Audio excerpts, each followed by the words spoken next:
Hello, this is your Congressman Michael Burgess. I recently made a visit to the United States-Mexican border in McAllen, Texas. I've done this several times in the past. While I was there, I was briefed by the United States Border Patrol on the surge of unaccompanied minors into the country. And just as in years before, the crisis at the border is only getting worse. The flood of unauthorized immigrants on the southern border has proven to be a mounting American crisis, greatly impacting Texas families. And I've heard from many of you on this issue. I want you to know that I share the same concerns. Unauthorized immigrants are putting a strain on our system.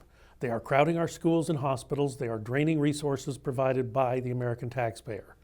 And we can effectively control our borders. It certainly can be done. But it does require the will to solve the problem. And it needs to be a priority. And that will is exactly what the Obama administration lacks. President Obama missed an opportunity when he refused to come to the border when he was in Texas in July 2014. And 2 years later, not much has changed. President Obama continues to ignore the reality of the crisis on our southern border.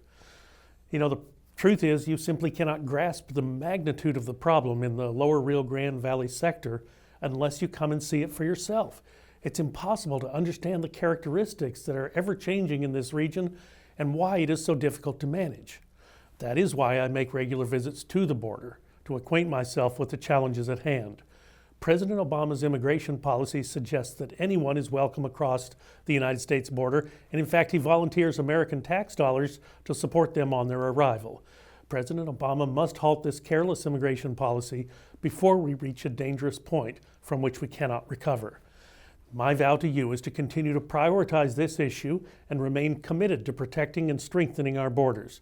I want to put the safety of American citizens above all else. As always, I appreciate your comments and your questions on this issue.